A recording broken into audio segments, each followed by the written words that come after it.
I think it's got to be something you're comfortable with. If you're a non-Welsh speaker, but you have people around you within the business that are Welsh speakers, take advantage of that.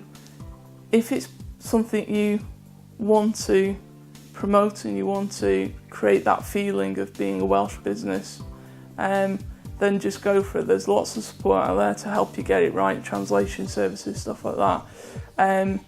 And it just gives you a little added extra to your business, this little added thing that creates some, it creates an opportunity for you that you may not have if you don't utilise it. But it's got to be something you're comfortable with.